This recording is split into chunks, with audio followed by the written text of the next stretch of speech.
I accept my share of the responsibility in the result of the elections.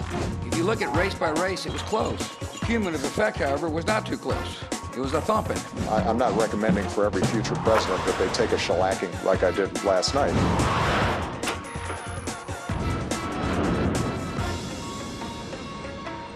Hello, welcome back to Planet America. I'm John Barron. And I'm Licciardello. This week, one of Donald Trump's top advisors gives us the inside word on his plans for 2024 and which Democrat he should fear the most. And I'm going to be looking into some of the key indicators for what's going to happen in the midterms. But first...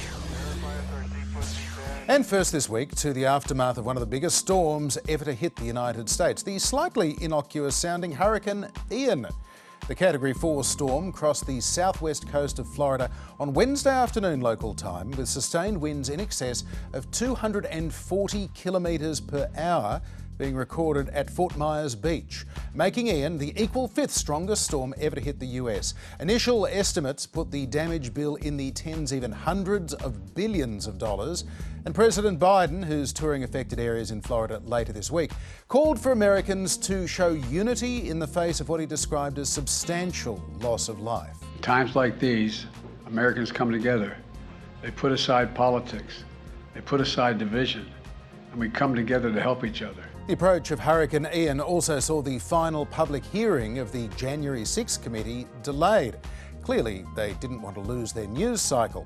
And any natural disaster does pose a challenge to political leaders. In the United States, it is hurricanes that seem to do the most political damage as well, partly because hurricane season is often election season. Among the mistakes that have been made over the years, saying the response is going well when it's not. And Brownie, you're doing a heck of a job. Changing weather maps with a felt-tip pen after you got the path of the storm wrong. But that was the original chart. And chucking paper towels at survivors. Even putting partisanship aside and having an effective working relationship between a Republican state governor and a Democrat president can end badly. And I cannot thank the president enough for his personal concern and compassion for our state and for the people of our state.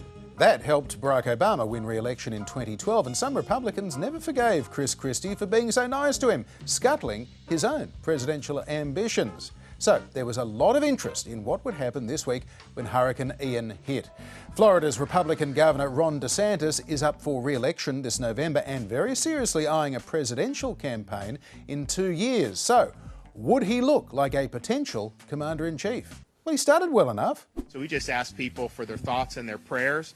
We know there's a lot of people that want to be helpful in a variety of ways.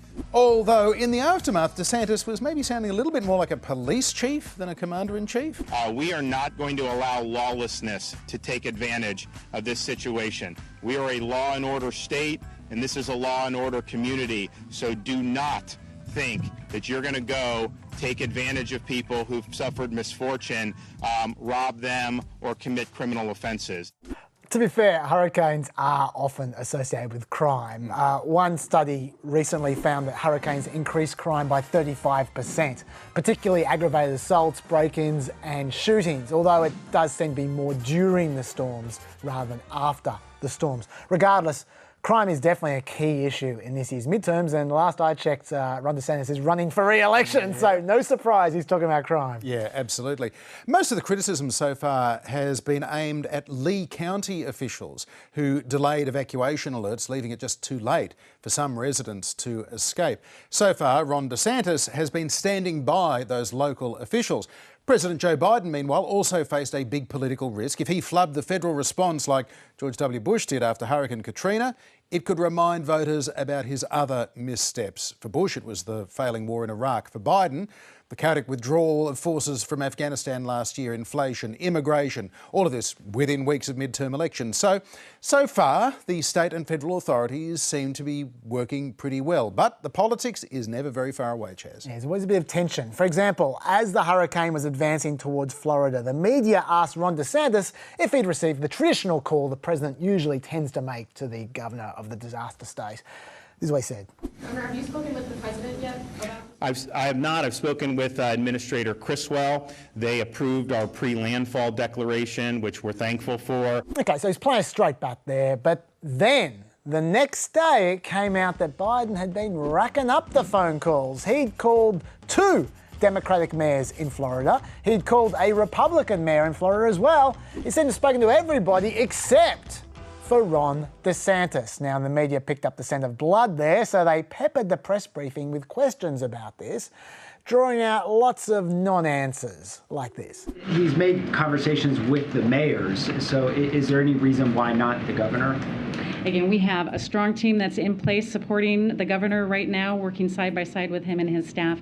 We'll continue to stay engaged with him. And yet still no phone call, a trace of politicisation perhaps. So by the next day when they asked DeSantis about it again, he was staying in business mode, but he had a little bit of edge.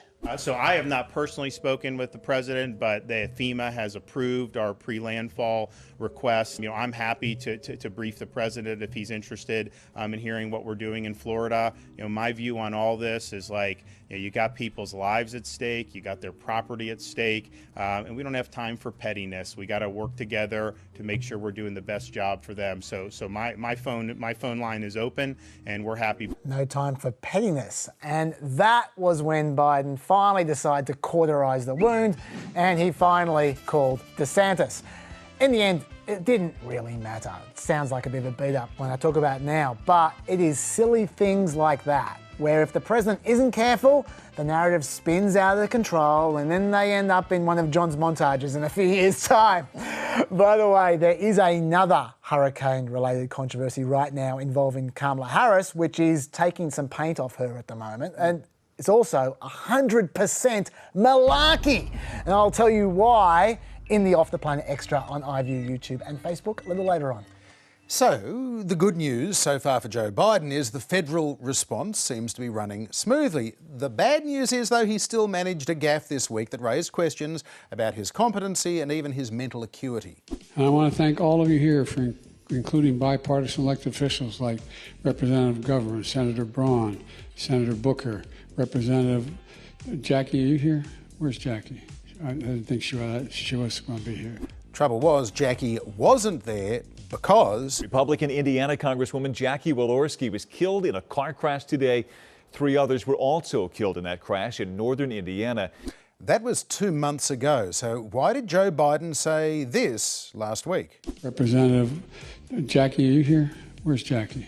I didn't think she was going to be here. Yeah, it does seem as though Jackie Walorski was originally meant to be there. So did Joe Biden just forget that she died? Or was there a script on his teleprompter and it was out of date?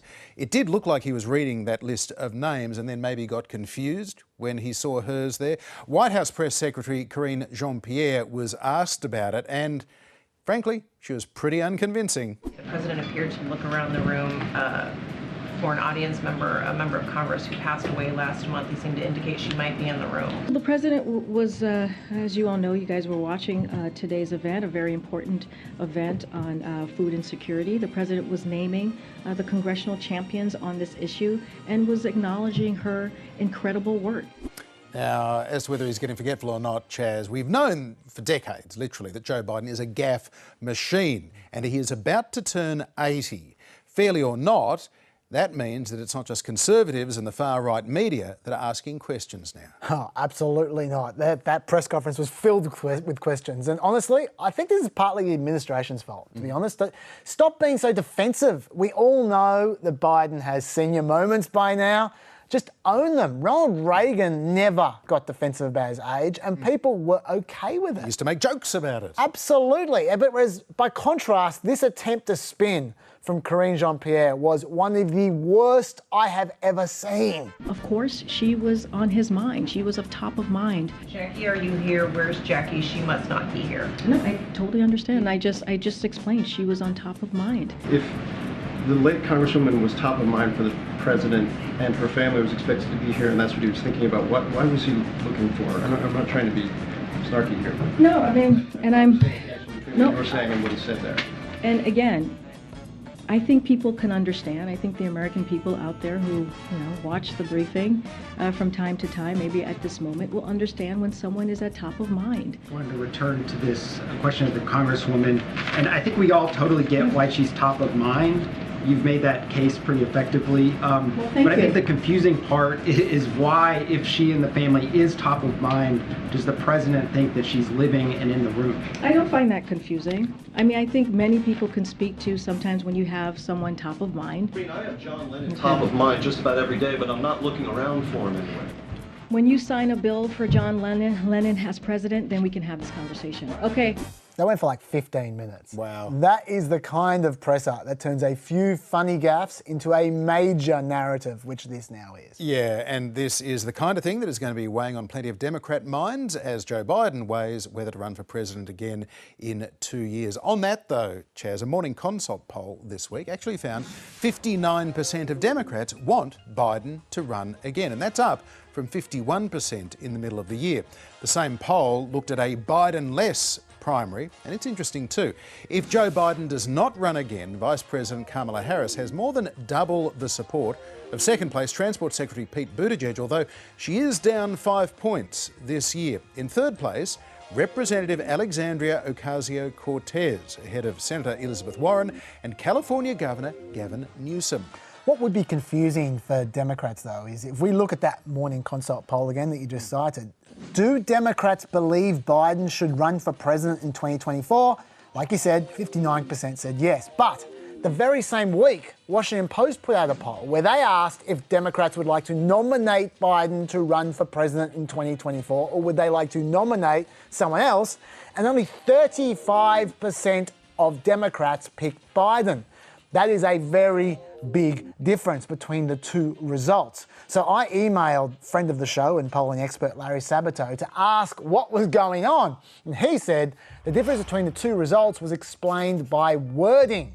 Running for president, that was the Morning Consult wording, is a world away from nominating Biden for president, which was the Washington Post wording. And I think he's right. Running for president is indeed a lower standard than actually nominating him. And the proof of that is that Morning Consult asked a second question as well, which raised the standard. They asked whether Biden should definitely run for president rather than just run, and only 28% of Democrats agreed with that. That was on the same poll that 59% of people said he should run for president in. So not necessarily great news for Biden, that poll. And for you at home, watch out for poll wording, because tiny changes in wording can make all the difference. Now for a look at another key midterm contest that could have a major impact on the next Congress, as well as Joe Biden's presidency, the race for the Senate in the state of Pennsylvania. Republican Senator Pat Toomey was one of just 7 members of his party to vote to convict former President Donald Trump following his second impeachment in January 2021, in the aftermath of the Capitol Hill attack. Toomey had also called on Trump to resign the presidency. I think at this point, with just a few days left, it's the best path forward, the best way to get this person in the rearview mirror. Who's behind me?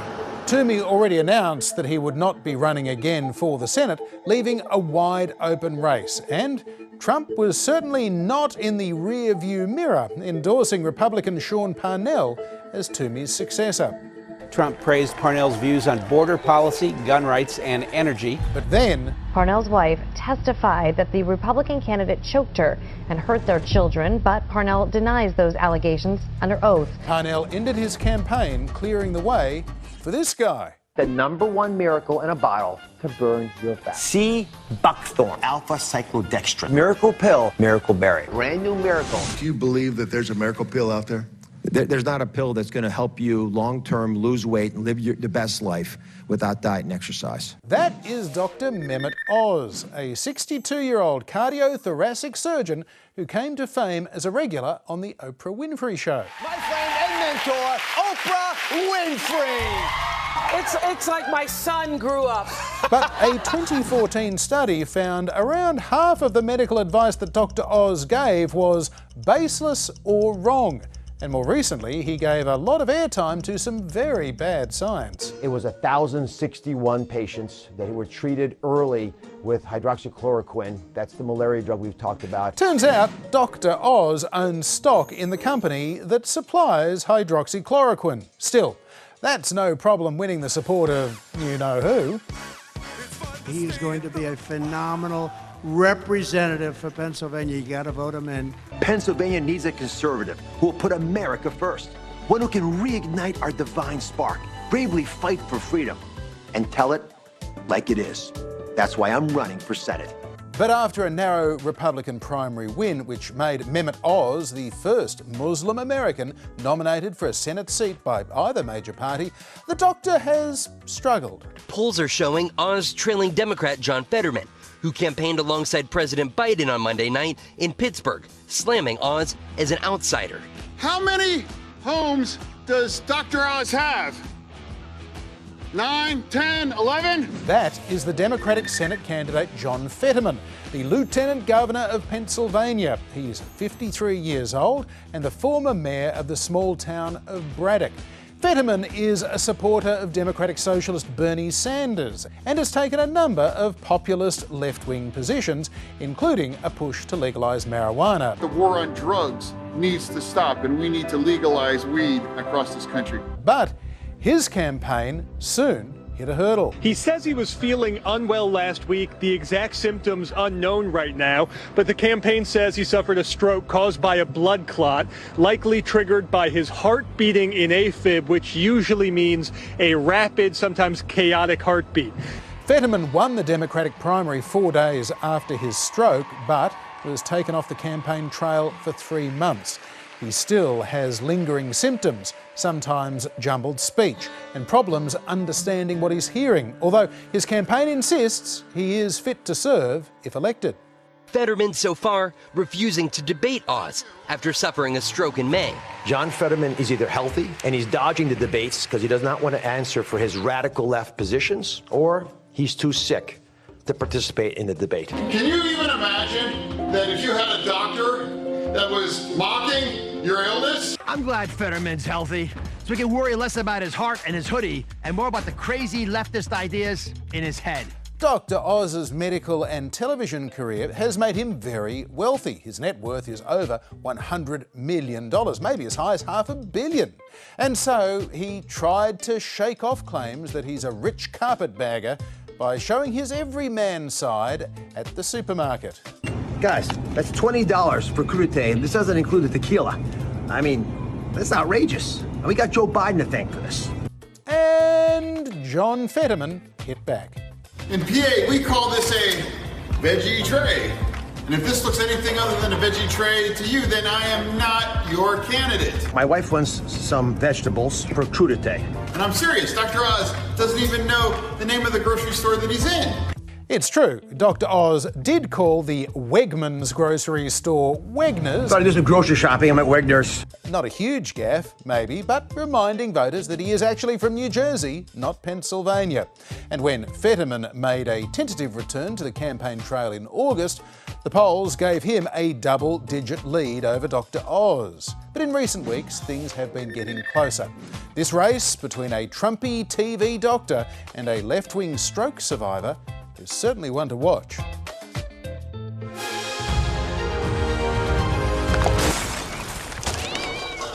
So the polls say Pennsylvania's getting close. But the polls say a lot of things. Just last week, the Washington Post poll said Republicans were up by 5 points amongst likely voters, while at the same time, the Seltzer poll said Democrats were up by 4 points amongst likely voters. And both those polls, by the way, are highly regarded. So what should you make of that? Well, maybe consider a few other indicators rather than simply head-to-head polls. Like enthusiasm, for instance. The midterms have notoriously low turnouts. So if one side has higher enthusiasm to vote, it often translates into midterm victories. Last week, a CBS News poll found 79% of Republicans said they would definitely vote in the midterms versus 74% of Democrats. And that Washington Post poll I referred to before found 81% of Republicans were absolutely certain they were going to vote, compared to 75% of Democrats. So that's good news for Republicans. Next, you can look at each party's share of the total primary voters. That's like an enthusiasm test all on its own. So for example, in 2006, 54% of the people who attended primaries voted in the Democratic primary. So they had an 8-point primary turnout margin. In the election, the Democrats won the House vote by 8 points. In 2010, Republicans won primary turnout by 12 points. And they won the House vote by 7 points. In 2014, Republicans won the primary turnout by 10 and the House vote by 6. And in 2018, the Democrats won the primary turnout by 8 points and the House vote by 9 points. So this year, Republicans won the primary turnout by 4 points. Even if you only count the primaries after the Dobbs abortion decision, when the Democrats woke up, Republicans still won the primary turnout by only 2 points though. That suggests a very close election, but slightly good news for Republicans again. Finally, it's worth looking at which issues are capturing the public's attention, because each side has their own pet issues that they want the election to be about. In a CBS poll this week, those who said abortion was a very important issue were voting for the Democrats 60% to 31%, whereas those who said the economy was a very important issue were voting for Republicans 54% to 37%. So Democrats want the election to be about abortion, Republicans want it to be about the economy. And that is why it would have been of interest to Republicans recently when the economy passed abortion in Google search interest for the first time in ages, according to Google Trends at least. And you can follow this logic even further because the Washington Post poll asked likely voters which issues they thought were very important. The economy, of course, is right at the top there, closely followed by inflation, which is also the economy, really. But they also asked which party the voters trusted more to handle those issues. And you can see Republicans enjoy a trust advantage for the economy, inflation, and crime, whereas Democrats have a trust advantage for abortion and climate change. So that's what they want the election to be about. Unfortunately for Democrats, though, there are a lower share of voters who regard their issues as very important. But if you ask which is one of the single most important issues, abortion figures much higher, right next to the economy. People who care about abortion, they really care about abortion. So that is why the Democrats have sunk $124 million this year into ads referencing abortion. That's twice as much as they've spent on their next top issue, which is character. And about a third of the total advertising dollars spent by Democrats overall has focused on abortion. So that's your final indicator. What's winning the war for your attention? Crime and the economy, or abortion and climate change? Because whoever wins that contest could well win the House. One of Donald Trump's top campaign advisors in both 2016 and 2020, Jason Miller, was in Australia this week to attend the CPAC, Conservative Political Action Conference in Sydney. Miller says that he is still in frequent contact with the former president, and he had some very interesting things to say about Trump's plans for 2024, his potential rivals, his critics, and who he should fear the most. You won't see anything imminent. I still think that President Trump runs, but I'm not even sure if it happens this calendar year. It could be even to the beginning of 2023. What about the Republicans that are thinking, okay, I like what Trump did, didn't like his personality so much, but look, if he runs, maybe he gets the nomination, but maybe the FBI found something really bad at Mar-a-Lago.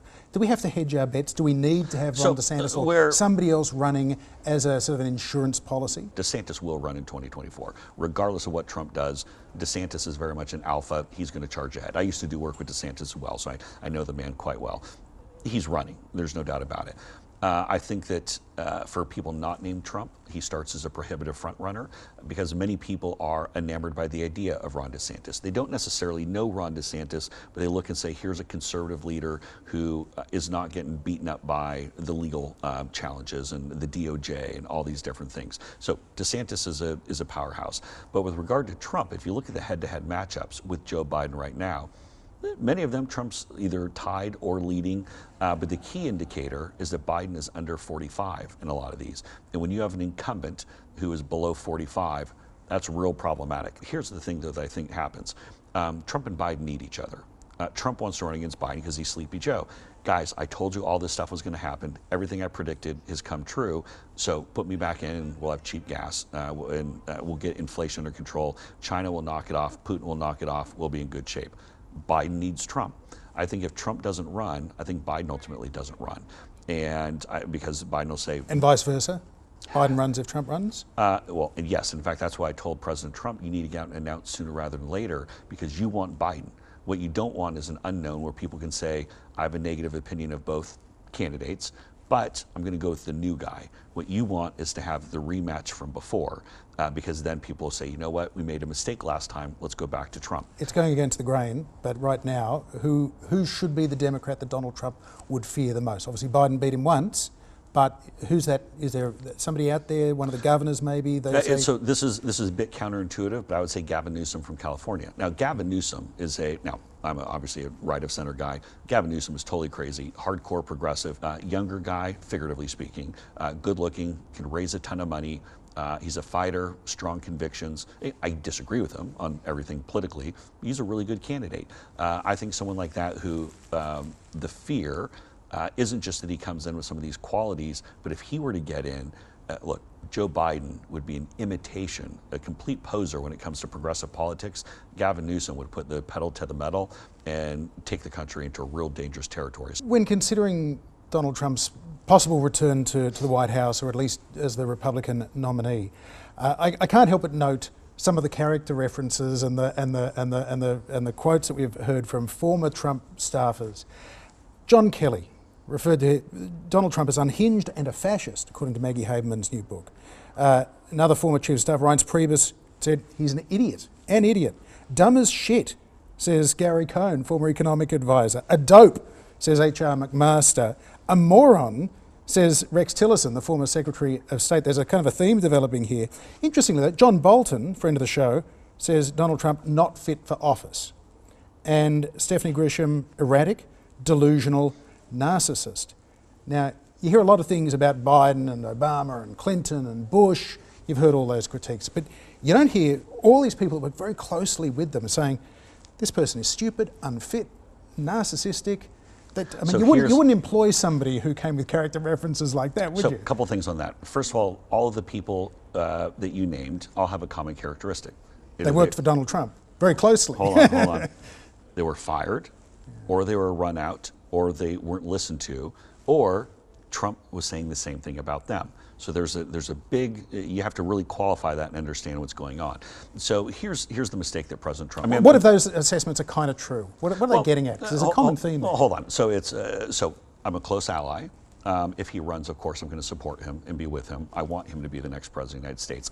Trump's big mistake when he launched his administration is that he had too big of a tent. And what I mean by that, and Trump, by the way, he'll be the first one to tell you this. This isn't like me, just saying it out of the blue. Trump thought he could get the reformers, the outsiders, to also incorporate in kind of the statists and the Beltway people, and he could get everyone to row together in the same direction. Here's what he found out. Whether it be Rex Tillerson, Gary Cohn, the John Kellys, those types, is that they're always going to be after their own interest, and they didn't support his agenda, particularly on the foreign policy. And the foreign policy is really the one, and you think through Bolton, Tillerson, Kelly, the commonality, H.R. McMaster there, is that they fundamentally just didn't believe in his foreign policy. They didn't. And so there was going to be the friction. Trump erroneously thought that they would be fully supportive of him, he could bring them together. And I think if you were to ask Trump what would be the number one thing he'd do different in his second term, he'd say, get people who support my agenda. People voted for this agenda, for what I said I'm going to go and do. And for me to put so many people in the administration who don't support that agenda is going to lead to the crybabies that you referenced previously. President Biden has condemned Russia's annexation of 4 Ukrainian territories this week as illegal and a sham. The United States will never recognize Russia's claims on Ukraine sovereign territory. Biden then went on to whack on a few more of the seemingly never-ending array of sanctions that never-ending sanctions. Very much so. And they also offered Ukraine more military aid. But Here's what I find interesting. America gave Ukraine $1.1 billion worth of weaponry in this edition, like 18 rocket system launchers, for instance. Fine. But they said it would take a few years to build and deliver those rocket launchers. Now, that's odd. The war's now, not in a few years' time. And it reminded me of an article I read a few weeks back suggesting that the US military doesn't have enough, as they put it, things that go boom. For example, in 2019, the military requested 150,000 howitzer shells, but the war in Ukraine has expended 800,000 of those same shells in just 6 months. In that article, Dr. Stacey Pettyjohn at the Center for a New American Security think tank said, if America fought China, its long-range anti-ship missile inventories, which are pretty important in that war, would be grossly inadequate. So, is she seriously suggesting that America's military is short of weapons? Well, let's find out. She's standing by. There she is there. And we're going to ask her all about it in the Off the Planet Extra on iView, YouTube and Facebook right after this. Oh, you big old tease, Chaz, because that is it for another trip to Planet America. We'll see you back here at the same time next week. See you extra. Bye.